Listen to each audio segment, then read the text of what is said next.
সেখানে আসবো, তখন মজা পাবা ইনশাল্লাহ।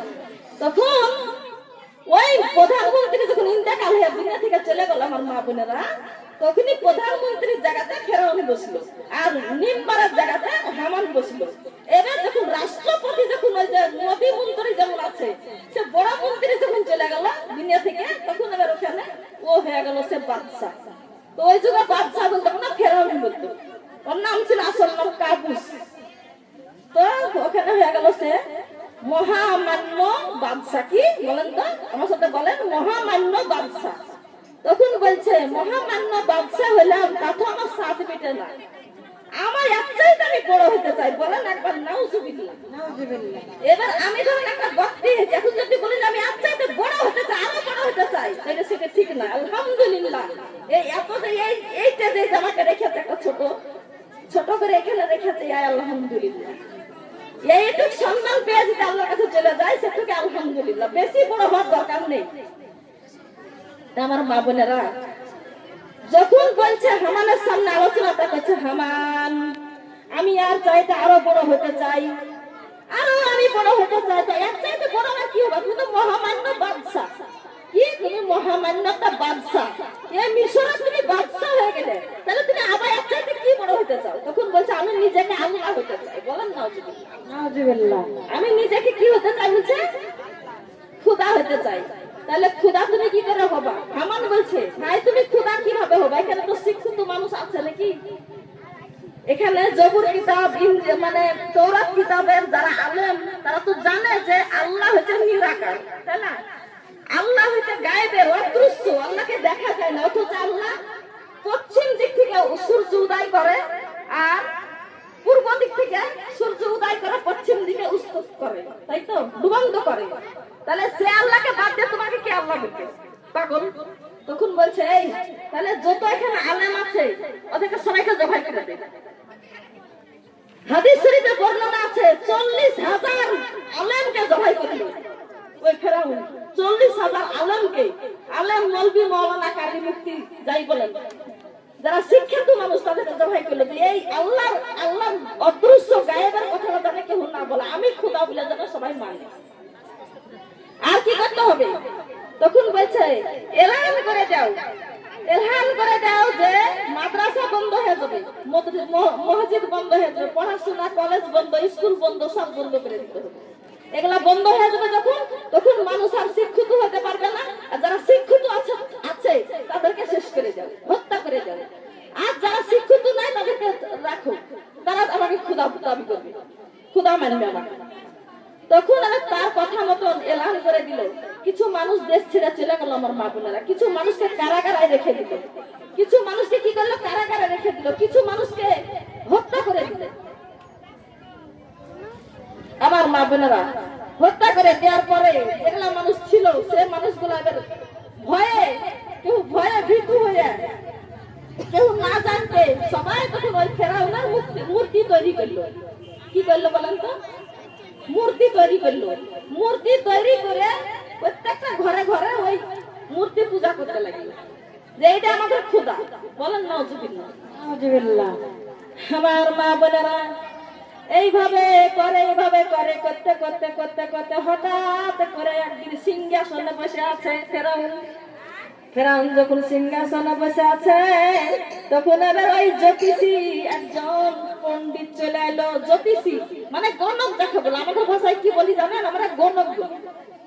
সে জ্যোতিষী হঠাৎ করে এসে বলছে, মহামান্য বাদশা, ওগো বাদশা, আমি এই রাজ্যের যা আমি পরিচালনা করে দেখেছি, আপনার রাজ্য আপনি ক্ষুধা দাবি কত বেশি দিন করতে পারবেন না। এই ক্ষুধা থেকে আপনাকে হতে দিবে এই বনী ইসরাইলের বংশের মধ্যে।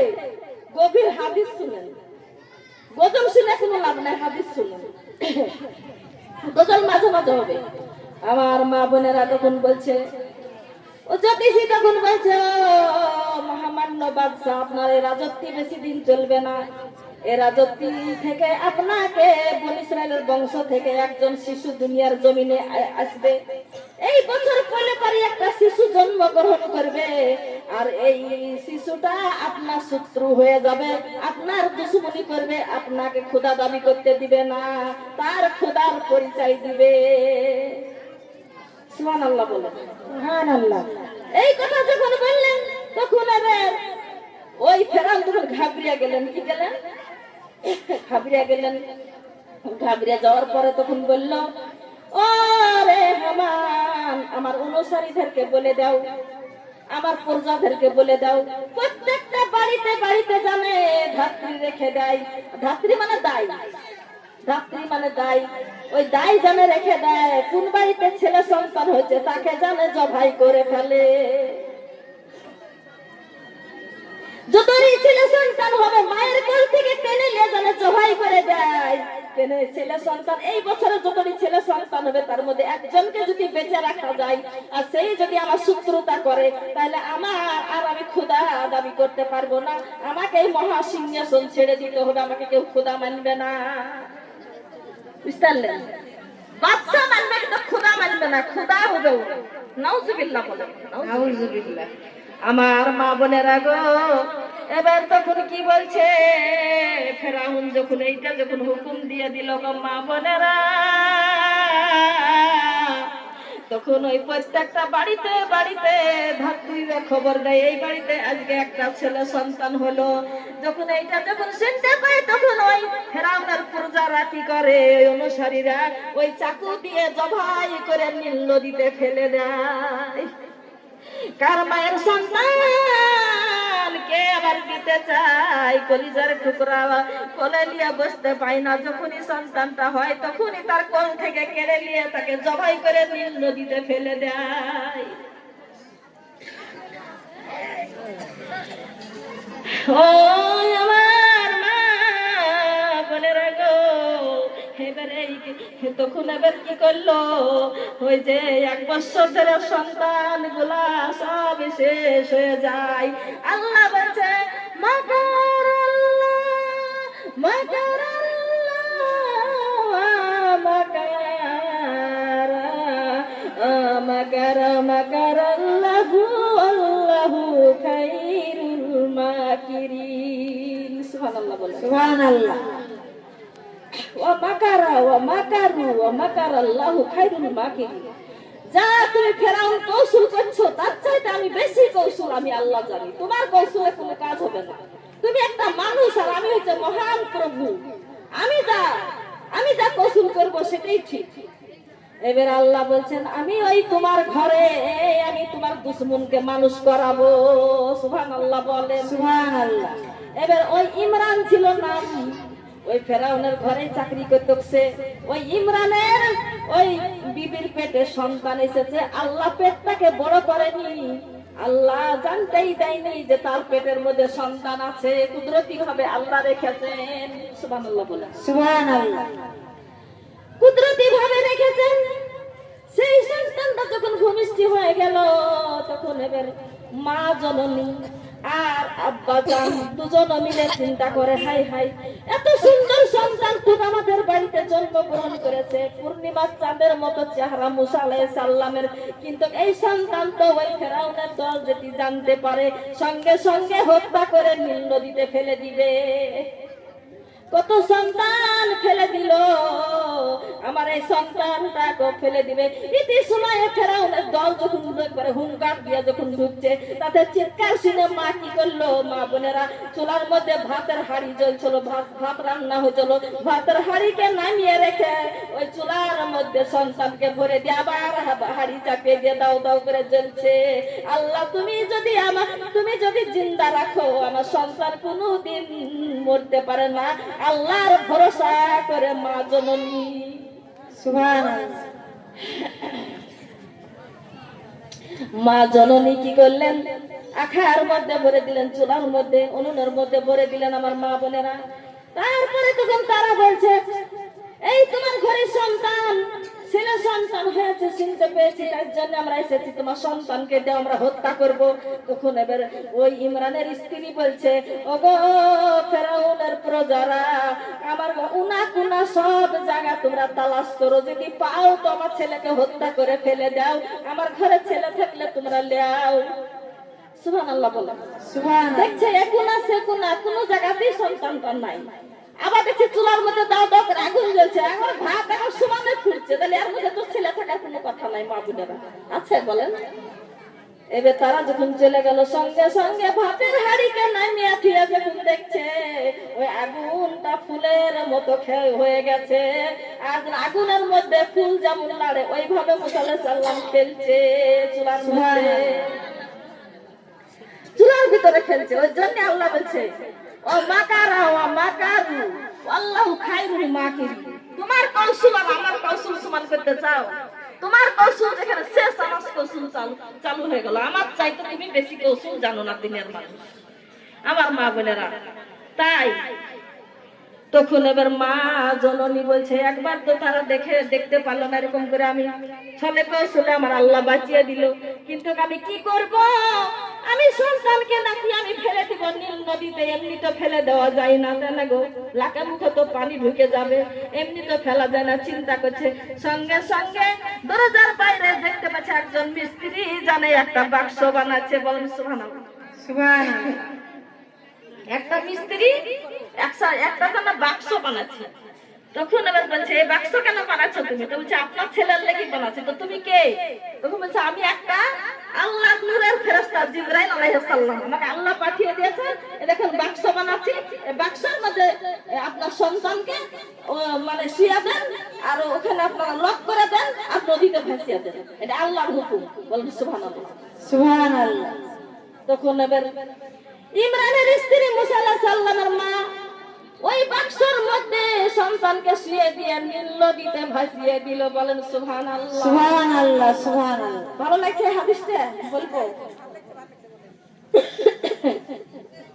আমার মা বোনেরা গো, জননীরা, না এবারে এই কথাগুলা কত, হাতে আমার তো হাদিস নাই, দেখতে পাচ্ছেন হাতে আমার কাছে হাদিস নাই, মোবাইলও নাই, কাগজও নাই, পত্রও নাই, মাথার ব্রেন খাটিয়ে খাটিয়ে কথাগুলাকে বলতে হচ্ছে। আপনারা মনোযোগ সহকারে শুনেন কি দুনিয়ার জমিনে ঘটেছে। এবার তখন বলছে, ওই যে আমি নদীতে ভাসিয়ে দিলাম রে মরিয়ম, ও মরিয়ম কন্যা রে, আমার কলিজা মানে না, আমার কলিজা কাঁদে রে, আমার কলিজার টুকরা পূর্ণিমার চাঁদের মতো সন্তানটুকু আমি নদীতে ভাসিয়ে যাবি, মা সইতে পারি না, কোথায় আমার সন্তান চলে যায়? ওই তরঙ্গ নদীতে নীল নদীতে ভাসতে ভাসতে কোথায় আমার সন্তান চলে যায় রে মরিয়ম। মরিয়ম ছিল কে তা জানেন? ওই ইমরানের বিবি মুসা আলাইহিস সালামের বোন। সেই বোনটাকে বললো, ওই ইমরানের কন্যাটাকে ইমরানের স্ত্রী বলল, তুমি নদীর কিনারায় কিনারায় একটু যেয়ে দেখো না, আমার কলিজার টুকরা কোন দিকে ভাসতে ভাসতে চলে যায়।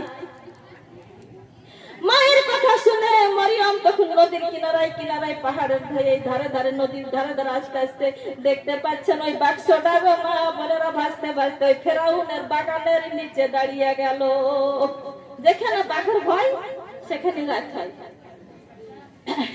বাগানের কাছে যখন দাঁড়িয়ে গেল, মা আসিয়া সেখানে ছিলেন উপস্থিত। একজন দাসী নিয়ে বলল, ওই যে বাক্সটা সুন্দর নুরালি বাক্সটা যে ভাসতে ভাসতে আসলো, ও রে দাসী, ওই বাক্সটা এনে আমাকে দাও। সুবহানাল্লাহ বলেন। সুবহানাল্লাহ। বাক্সটা যখন এনে দিলেন, মাসিয়া তখন বলছে, বিসমিল্লাহির রহমানির রহিম। বাক্সর ডালা খুলে গেল, এত পানিতে ভাসতে ভাসতে এসেছে কিন্তু বাক্স খুলেনি। আর মাসিয়া যখন বলল বিসমিল্লাহির রহমানির রহিম, বাক্স খুলে গেল গো মা বোনেরা। বাক্স যখন খুলে গেল দেখতে পাচ্ছে গো মুসা আলাইহিস সালাম পূর্ণিমার চাঁদের মতন ঠোঁটগুলা হচ্ছে কত সুন্দর গোলাপি গোলাপি ঠোঁটগুলা, কত সুন্দর চেহারা, নয়ন ফিরাতে পারা যাচ্ছে না, এত সুন্দর আসিয়ার দিকে টুকটুক করে তাকাচ্ছে। সুবহানাল্লাহ, সুবহানাল্লাহ, সুবহান। মা আসিয়া অমনি সঙ্গে সঙ্গে বুকে নিতে মন চাইছে, এত সুন্দর বাচ্চাটুকু আমার দিকে তাকাচ্ছে। আর এই তরঙ্গ নদী নীল দরিয়াতে ভেসে ভেসে আলো এই সন্তানটুকু, যারই সন্তানটুকু হোক না কেন, আমি তো একজন মা, আমি সন্তানটাকে মানুষ করবো। বলেন সুবহানাল্লাহ, সুবহানাল্লাহ, সুবহানাল্লাহ।